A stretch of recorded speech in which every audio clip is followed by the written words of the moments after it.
Olá, boa tarde a todos. Vamos iniciar mais um estudo do Evangelho de Mateus, a revelação de Pedro, que vai estar no capítulo 16, dos versículos 13 ao 20.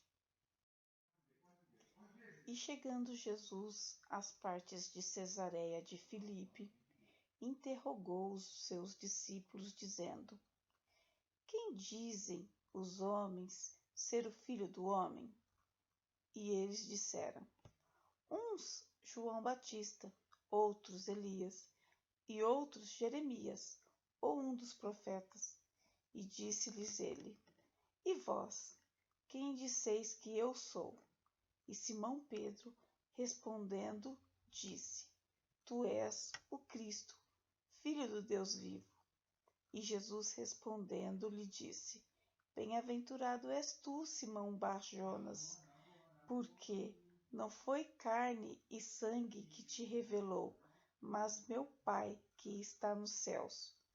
Pois também eu te digo que tu és Pedro, e sobre esta pedra edificarei a minha igreja, e as portas do inferno não prevalecerão contra ela. E eu te darei as chaves do reino do céu, e tudo que ligares na terra será ligado no céu, e tudo que desligares na terra será desligado no céu. Então mandou aos seus discípulos que ninguém dissesse quem ele era. E vamos aqui iniciar o nosso estudo, nos localizando para a gente saber aonde o Cristo estava. Ele estava na Cesareia de Filipe, também região de Israel, porém bem próxima ali de Tiro, da Fenícia, de Sidom, e uma região muito rica culturalmente, um local de bastante bosques, de bastante variedade de árvores, assim. Parte dessa região, essa região foi doada por Herodes a Filipe, que chamou de Cesareia de Filipe para distinguir da Cesareia que existia na Palestina, uma região também de maior parte pagã, tá? Então ele estava no extremo norte e a maioria ali era pagã.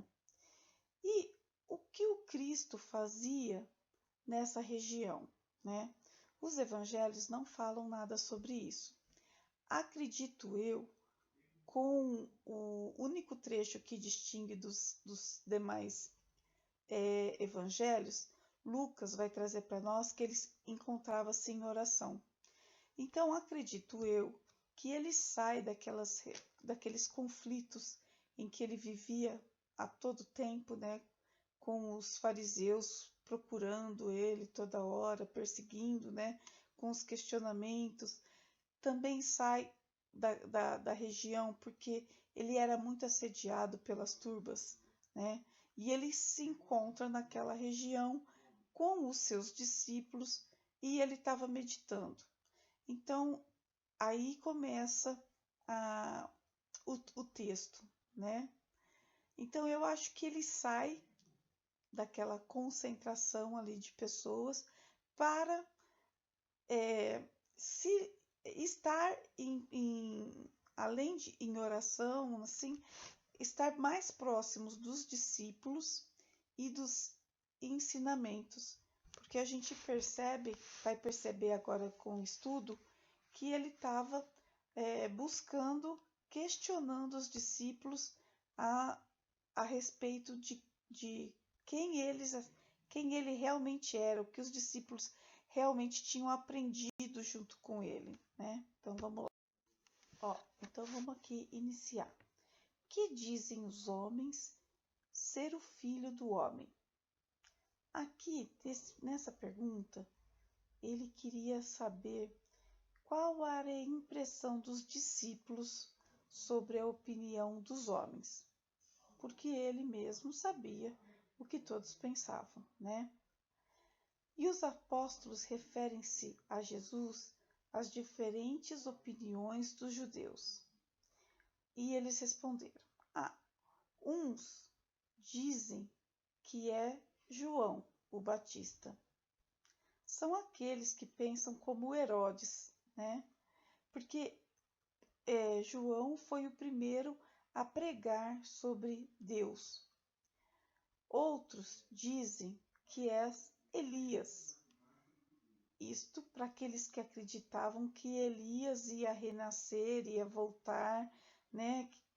Porque Elias se manifestava neles. Outros ainda dizem que é Jeremias, a quem era considerado e o mais conhecido de todos os profetas do Antigo Testamento. Jeremias também vai, nos livros dele, falar sobre o Messias, né? Que o Messias viria. Então, Jeremias era também muito conhecido. Então, algumas pessoas achavam que o Cristo era o Jeremias. Desta forma, concluímos que, de fato, não compreendiam o que o Cristo representava, né? Então, existia esse conflito no pensamento das pessoas. Então, eles conflitavam entre o Velho Testamento, as opiniões, com esse Cristo, esse Messias que veio e trouxe tantas modificações, né? E aí ele ainda pergunta: e vós? O que dizes? Quem dizes que eu sou? Nesse momento, ele vai direto. Ele faz uma pergunta direta para os discípulos. Tá bom, todo mundo tem esses conflitos, essas confusões. Mas e vocês? O que acham? Quem acham que eu sou? Por que ele faz esse questionamento? Porque ele queria saber em que ponto os discípulos estavam. Porque os discípulos já tinham estado com ele o tempo todo, andado com ele o tempo todo, né? Observavam o jeito dele lidar, como ele tratava as pessoas, né? Qual era o pensamento dele. Então eles já tinham uma vivência junto com o Cristo. Por isso que ele é direto. E Simão Pedro responde: Tu és o Cristo, o Filho do Deus vivo. E Jesus respondeu: Bem-aventurado és tu, Simão, filho de Bar-Jonas, porque não foi a carne ou o sangue que revelaram isso, e sim o meu Pai que está no céu. Aqui o Cristo diz que Pedro é um bem-aventurado, né? O que era um bem-aventurado? Vocês lembram lá quando nós estudamos o Sermão do Monte, no capítulo 5, o Cristo, eu falo que é uma escala de progressão. O que a pessoa tem que ser, entender, compreender e fazer para ser um bem-aventurado na terra, né? E ele estava dizendo aqui que Pedro era um bem-aventurado. Pedro estava no início de uma jornada, né? Ele trilharia um caminho para ser um bem-aventurado. Mas quando Cristo diz aqui, ó, muito bem, Simão, filho de Bar-Jonas, que é filho de Jonas, né? Ele personifica o apóstolo, dizendo: Simão, filho de Jonas, então encarnado, ele tem um pai na terra, né? Esse para diferenciar do Cristo, que é filho de Deus, um espírito evoluído, né? Jesus então deixa claro que essa revelação não vem da carne, não vem do Simão, mas sim do Pai que está no céu. Pedro foi aqui um médium e passou para todos que o Cristo, aquele que estava ali, era de fato o Messias. Então, ele trouxe uma informação da espiritualidade. Imagina agora o que eu falei, que eles estavam reunidos, eles estavam concentrados ali, então existia ali uma reunião, como nós, quando estamos no centro, quando estamos, né, em uma reunião que estamos falando sobre Cristo, existe também a espiritualidade atuando, preparando, né? Existe todos aqueles que estão desencarnados também aprendendo. Por isso que eu falei que essa era a minha impressão, uma reunião de estudos, né? Mas não era um estudo, era onde o Cristo estava querendo, buscando diretamente com os discípulos, saber o que eles tinham aprendido, em que ponto eles estavam, o que precisava para tirar dúvidas. Eu acho que aquele momento era este, porque depois a gente sabe, né, através dos evangelhos, que modificaria logo, Cristo não estaria mais presente entre todos. Então eu acho que quando ele sai e vai para aquela região, é exatamente para isso, para que ele estivesse bem próximo dos discípulos, em profundo ensinamento, questionamento, para ver qual a situação, para tirar as dúvidas, né? Acho que seria bem isso. Então, aqui ele fala que sim, ele é filho de Deus e que Simão é filho de Jonas, mas quem estava fazendo aquela revelação era o Pai. Então, era a espiritualidade que estava ali presente, né? Pois também eu te digo que tu és Pedro, e sobre esta pedra edificarei a minha igreja, e as portas do inferno não prevalecerão contra ela. Olha aqui esse trecho que é bem interessante também.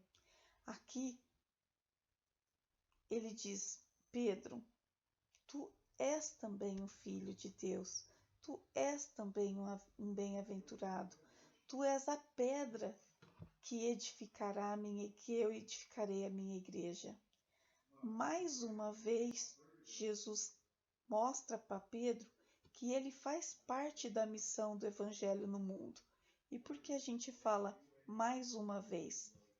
Eu trouxe um trechinho aqui do livro de Simão e Pedro, que é quando Cristo conhece Pedro, né, pela primeira vez. André, que sempre ia às margens do rio ouvir João Batista, leva Pedro para conhecer o Cristo. Então ele vai atrás de Pedro e fala: venha ver o que aquele Cristo, né, aquela pessoa fala. E Pedro vai. Então, um trechinho do texto. Você é Simão, filho de Jonas? Disse-lhe Jesus, qual se estivesse a penetrar no fundo da alma. E a partir de hoje, você será chamado de Pedro. Aí diz André, Simão Pedro. Aí Pedro, em lágrimas, Senhor, sou um mero pescador em Cafarnaum, e o Senhor me recebe em sua alma? Sim, Pedro, responde-lhe Jesus, você será um pescador de almas no mar da nossa humanidade toda, e terá tarefas difíceis. Retomo o seu coração como de um amigo fiel. E o mestre o abraçou os discípulos. Veja como é, mais uma vez, Cristo colocando Simão com a missão do Evangelho, para que ele se lembre que esta era a passagem dele na Terra naquele momento. Desde o início, Cristo já reconheceu Pedro, né? E já lhe trouxe com esse propósito. Já deu para ele uma missão, né? Olha, você será a pedra, você será o alicerce do meu evangelho. E sobre esta pedra edificarei a minha igreja, e as portas do inferno não prevalecerão contra ela.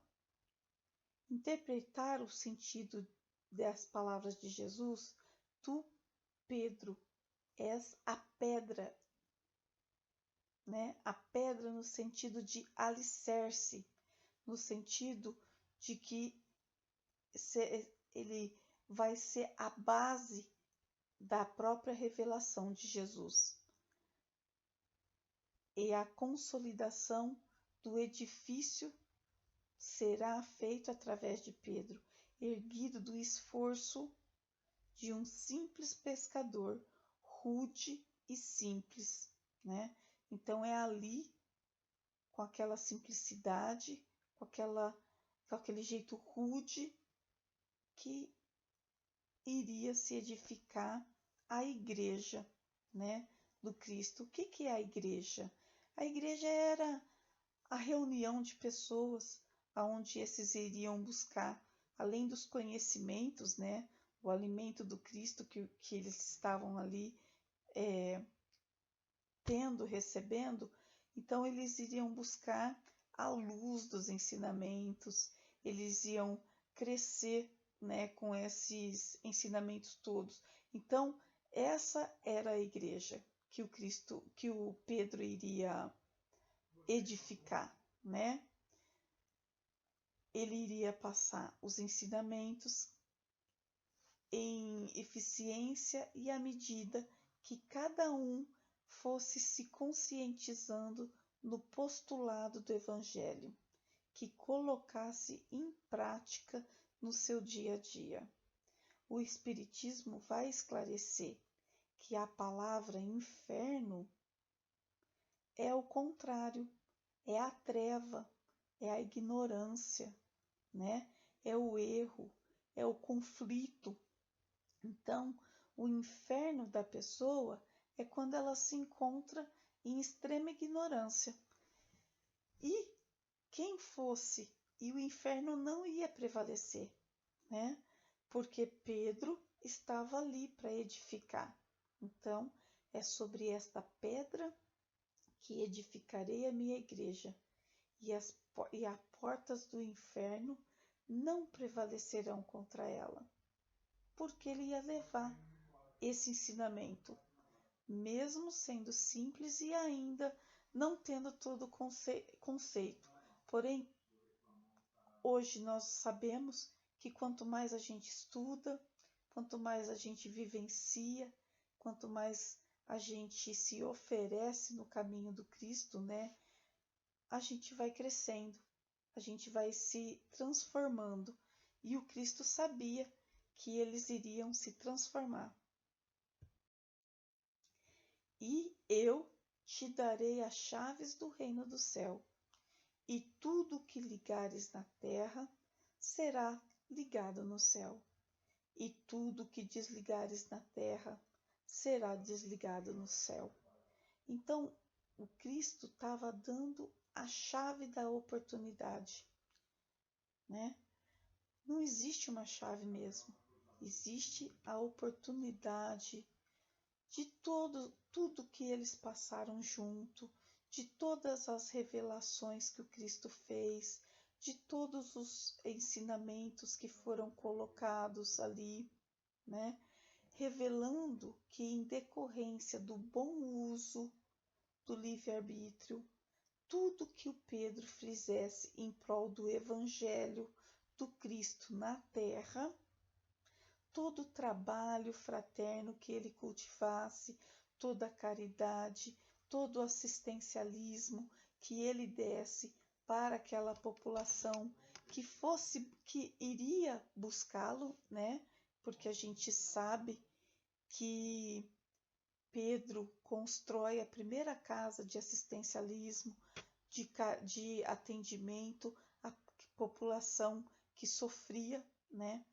Então, que tudo que ele estava fazendo, que ele fosse fazer na terra, seria ligado também no céu. Que todo bem adquirido, todo crescimento moral e espiritual é atemporal. É isso que foi dito aqui, que quando a gente cresce na terra, melhorando, trabalhando, sendo caridoso, assistindo, a gente está criando também tudo isso no reino de Deus, né? O reino de Deus está no nosso coração, então nós estamos nos transformando. E a gente pode usar essa bem-aventurança, esse crescer em qualquer momento, né? Não muda mais isso. E cabe exclusivamente a nós abrirmos essas portas do entendimento, a alcançar a libertação por meio do recurso do Evangelho, né? Essas palavras do Cristo nos dão a certeza de que tudo que a gente fizer aqui, nós não vamos perder jamais. E que nestes momentos que a gente passa, momentos difíceis que aquela população passava, momentos difíceis que nós passamos aqui na Terra, que esses ensinamentos que a gente pega, que essa transformação que a gente propõe na nossa vida, isso nunca mais vai retroagir, né? Nós sempre vamos estar um passo à frente, um passo melhor do que nós éramos antes. Porém, o contrário também é verdadeiro, porque tudo que desligarmos na terra será também desligado no céu. Então, se nós, com todo esse preparo, se a gente desligar, se a gente se negar, então, com todos os ensinamentos, com todo o conhecimento que a gente tem, a mesma coisa Pedro, naquela oportunidade, se ele não se prestasse, se ele não se esforçasse, tudo seria desligado. E seria desligado tanto na terra quanto no céu. Ele não daria um passo para o progresso, ele ficaria estagnado na mesma evolução que ele estava, né? Não passaria um ponto, assim, não subiria um degrau da escada da evolução que a gente tanto diz. Então, Cristo aqui é bem não sei se é assim, Cristo é bem claro em dizer que tudo que a gente melhora, tudo que a gente se propõe, todas essas tarefas difíceis que a gente passa e que a gente melhora trabalhando no nosso interno e também o trabalho de assistencialismo que a gente faz, estaremos ligando ao céu.